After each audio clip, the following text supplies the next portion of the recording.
What's up guys, it's Will back again, and today I'm back with my biggest video I've done in quite a while. Today I'm here to lay out my top 10 movies of 2018. Now this has always been a fun video to do, but this year I did find it pretty difficult to formulate this list. The only reason being that I felt there was a clear top 3 for me, and then after that I felt like there were a lot of really great movies that deserved to be on the list, but it was hard to order and rank them and narrow them down to a top 10. Typically, I'll have a pretty good idea going into the video how I'm going to rank these movies, and then I'll just sit down and kind of, formulate my top 10 list. But this year, it really took me some time to, sit down and figure out how I wanted to rank these movies, and I had to, do some very critical thinking about it. And it was honestly pretty tough, tougher than usual, I'd say. But either way, let's go ahead and start with some honorable mentions. So there's a lot, and I'm going to rattle them off real quick. These are in no particular order, by the way. All right, so Hereditary, Upgrade, Isle of Dogs, Mission Impossible Fallout, Sicario Day of the Soldado, A Quiet Place, and Game Night. There's many more I could probably list, but I thought those were the most deserving in my opinion. But let's go ahead and jump into my number 10 film of 2018, Aquaman. Now Aquaman was definitely not a movie I expected to like this much. The trailers never wowed me, and I never had any expectation of this movie actually being good, despite James Wan directing it. I was pleasantly surprised to find a movie that does a lot of things really well. It starts with Jason Momoa, who proves to be a really fun and offbeat Aquaman, the type of character that I think the DC universe kind of needs right now. I thought Patrick Wilson was good as the villain King Orm. I thought Willem Dafoe plays a nice mentor type of role to Aquaman, and Amber Heard is great as Mera, Aquaman's companion, with some really great and cool powers. This movie was exciting, it was fun, the visuals are awesome, and it's just a great time. Aquaman was definitely one of the biggest surprises of the year for me, maybe the biggest. Alright, my number 9 film of 2018 is Bohemian Rhapsody. Bohemian Rhapsody was a film that I was excited for because the trailers felt like they struck the right balance between nostalgia and a compelling drama about what occurred with Queen behind closed doors. I think there's a lot of great aspects to Bohemian Rhapsody, but the best part has to be Rami Malek's performance. I was captivated with what he was able to pull off in this film. He looked and felt just like Freddie Mercury, and he did a remarkable job capturing the mannerisms and overall personality of him. He gave an Oscar-worthy performance here, and even though the movie didn't get amazing reviews, I'd be really surprised if he didn't receive a nomination, at the very least, for his work come February at the Oscars. I did feel that they played things a little bit too safe for my own liking, but I felt that the crowd-pleaser style story we got here worked well and made for a very enjoyable movie-going experience. The movie shot well, it's fun, the music's good, the performances are good all around, and there's a lot of cool moments that will make you feel like you were right there with Queen during their formative years. This one's a really good time and a little bit underrated of a film, honestly. Alright, so my number 8 movie of 2018 is 8th Grade. 8th Grade was a really ultra-realistic coming-of-age film that sought to be as relatable as it possibly could, all the while still telling a compelling story. There's a lot of moments in this movie that'll make you cringe, but in a way where you'll be very easily able to slide into the shoes of the main character, Kayla. She's an awkward teenage girl who's really struggling to find any sort of identity at this point in her life. She's self-conscious, she's shy, she feels overwhelmed pretty much all the time, just because she's in 8th grade and everything feels like it's the end of the world. What Bo Burnham did in this movie was remarkably realistic, and it results in a film that's highly relatable to almost everyone in one way or another. The performances all feel genuine, the movie is well shot and helps you feel immersed into what feels like part of your own past, and the writing is consistently high quality. 8th Grade is a movie that's at times hard to watch because of how awkward it can be, but it made me feel almost a little bit nostalgic for those times. Times that felt chaotic and frantic at the time when you were living them, but when you look back at them, somehow simpler in hindsight.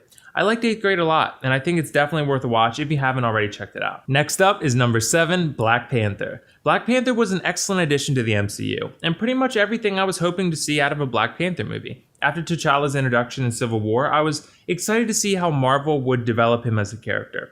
They did so by creating a vibrant country for him to rule over while he attempts to find his own voice in that country as king. I liked Ryan Coogler's direction, and I really liked Michael B. Jordan as Killmonger.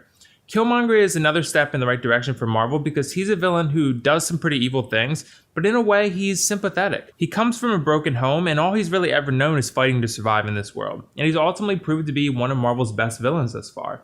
When you combine a great lead with a very compelling villain mixed into a story that's exciting, humorous, and also emotional, you have a very well-rounded movie that offers audiences a lot of bang for their buck. I think Black Panther was directed very well by Ryan Coogler, and I'm really happy it delivered at the level it did. It's a great addition to the MCU. Next up is Spider-Man Into the Spider-Verse. Into the Spider-Verse was another movie I was pleasantly surprised by. I never expected it to be bad, but I never expected it to be that good either. I saw the trailer for it a couple times, and I thought that it looked like a nice kids movie that probably wouldn't build up much buzz, but I definitely underestimated it because it proved to be much more than that. It proved to be an amazing Spider-Man movie.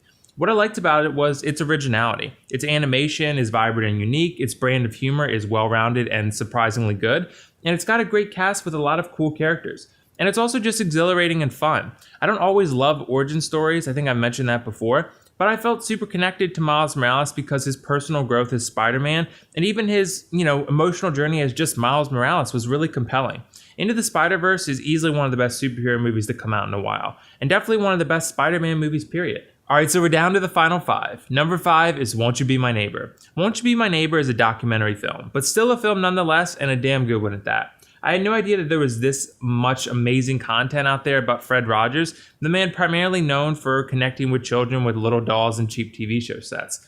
This documentary really hit me in the feels, not only in the way in which he provided an outlet, a friend for children of all backgrounds, but also the profound impact he had on everyone around him. There's a lot of touching moments in this documentary, and they illustrate the pure heartfelt man that Fred Rogers was.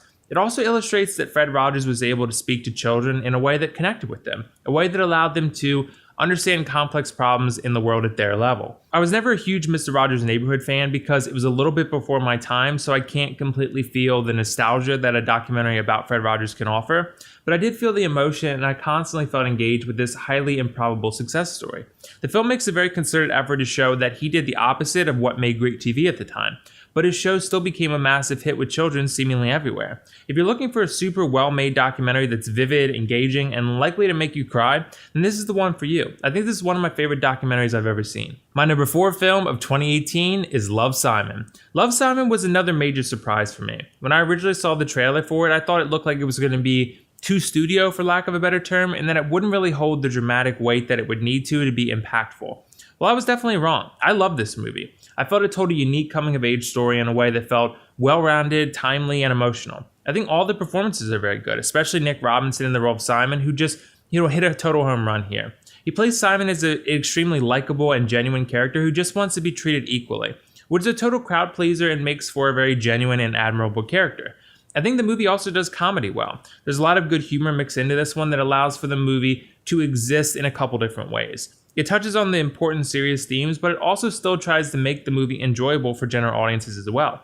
This type of style can be criticized, but I think it works well, with this one considering it's well balanced. This is just a very well-made film. It's a touching story about a gay teenager just looking to be comfortable in his own skin, which is something we can all relate to in one way or another. Alright, so my number 3 film of 2018 is A Star Is Born. A Star Is Born is different from a handful of other films on this list. This one I was very much looking forward to. When I saw the first trailer for it, I was pretty blown away. Even though this is like the 4th time the story has been remade, I had never heard of it, and I loved how adventurous and dramatic it looked. A Star Is Born is a movie that rests very heavily on the shoulders of its 2 leads in Bradley Cooper and Lady Gaga. These 2 are absolute home runs, and you're almost certainly going to see Oscar nominations for both of them.